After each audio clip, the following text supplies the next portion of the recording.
Today I will be making an updated debunk for Mikey vs Ayanokouji since much has changed with the characters since my last video. For starters, Volume 0 was released and gave us more insight into Ayanokouji's upbringing in the White Room. We also know more about Mikey's dark impulse and how it functions in a fight. I will be using canon information from both series and not anything that was fabricated or overstated, with scans from both series as proof. These are their current scales on versus Battles Wiki. Mikey is scaled at his peak 9A, small building tier, supersonic plus speed, and class 10 lifting strength. Ayanokouji is scaled to 9B, wall level, subsonic plus speed, and athletic human lifting strength.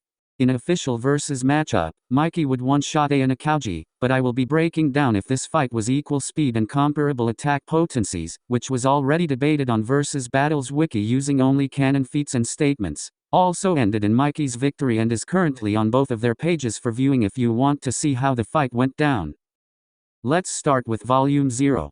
We learned Ayanokouji is confirmed to know boxing, Jeet Kune Do, and karate. He also has done kickboxing, Muay Thai and BJJ moves. We also learned he was not undefeated like once assumed, but has an exceptional adaptability and skill growth rate.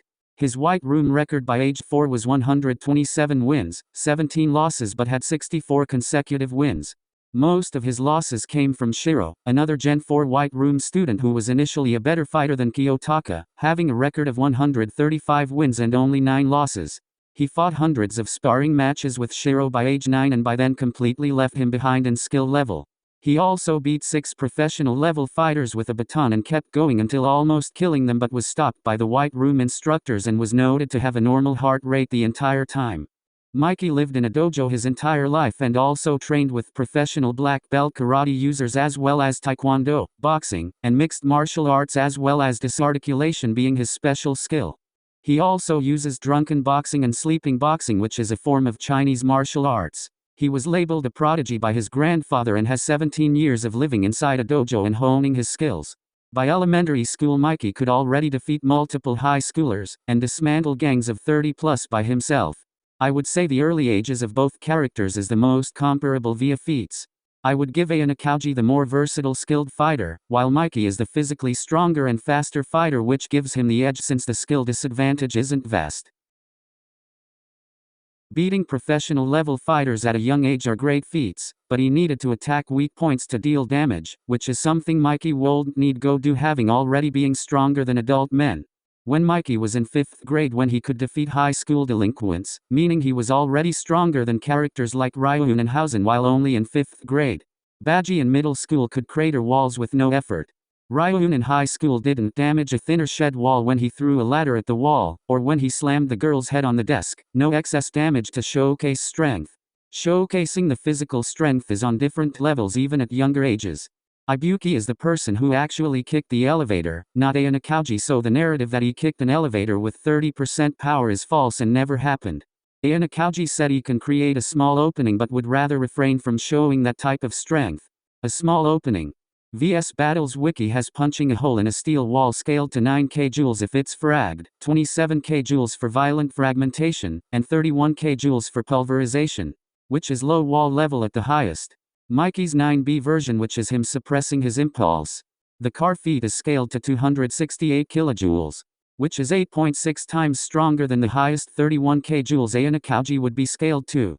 Mikey only needs 7.5 times the attack potency to one-shot Ayanokouji, but has an even higher 8.6 advantage. So even if you equalize the tiers, Mikey still will be the winner. Mikey could send mopeds flying, and knock out delinquents Ryun's age in one kick. Ayanokouji isn't known for hitting hard, since he couldn't do damage to Albert due to his dense muscles and had to attack his solar plexus, which is what he also did against the professionals. Ayanokouji has only one-shot Nagumo, who isn't known for durability. Mikey has one-shot almost every character in Tokyo Revengers at least once. He won't have to attack the solar plexus to do damage, but is also a precision striker, being able to kick sealed bottle tops off since age 4. Many think Ayanokouji is holding back a lot of his strength, but that narrative is also false.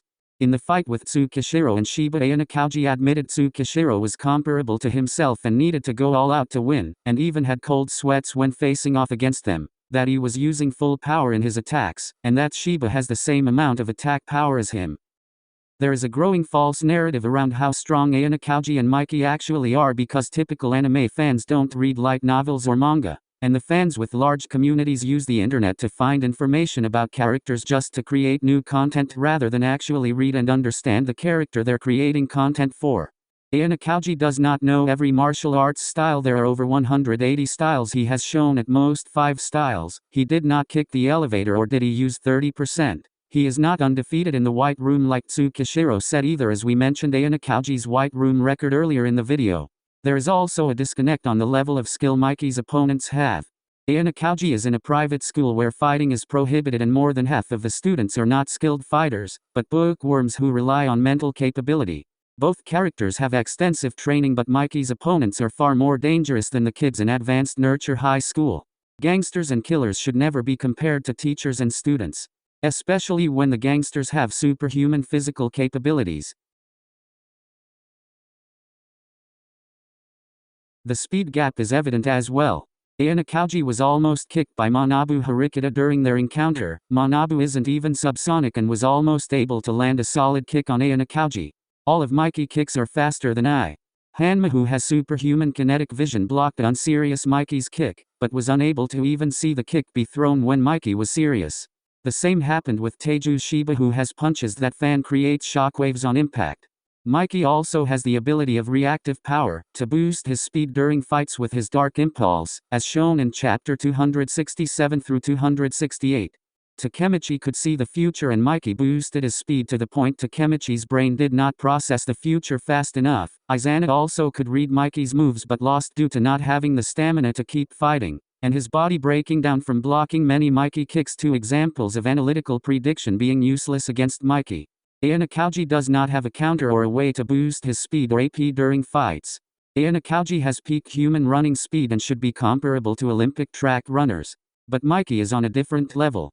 He can blitz hundreds of opponents in seconds, as shown in chapter 262 when he decimated Gen 2 Tokyo Manji Gang and his own Kanto Manji Gang members.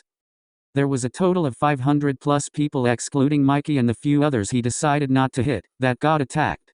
Ayanokouji would never see Mikey coming, and even if you use equal stats, Mikey has hacks to make his speed and attack power rise as the fight continues, which is troublesome for someone with limits like Ayanokouji, which I will speak more about now in conclusion of the fight.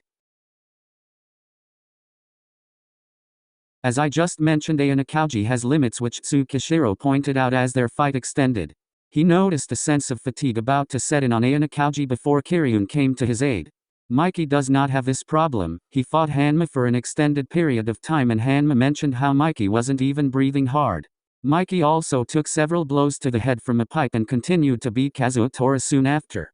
Ayanokouji's best stamina feat is being stabbed in the palm by Housen, but that feat was also done by Takemichi, who also choked out Kiyomasa after being stabbed, so it's not comparable to Mikey, which is another reason Ayanokouji cannot win. Mikey has let many characters hit him as punishment to himself for when someone close dies to him, shown recently in the anime against Teiju Shiba. Ayanokouji, who hits are not as powerful, would have the same happen to him and then be overwhelmed like Mikey's other opponents. If you take into account the math I've done on how powerful Ayanokouji attacks can be, it adds up validity to my argument that Ayanokouji punches just won't do much to Mikey. With all of the mentioned reasons, Mikey wins this fight almost 100% of the time. The difference in characters is just too vast. Mikey's anime is made to be unrealistic while Ayanokouji is based in a realistic human world.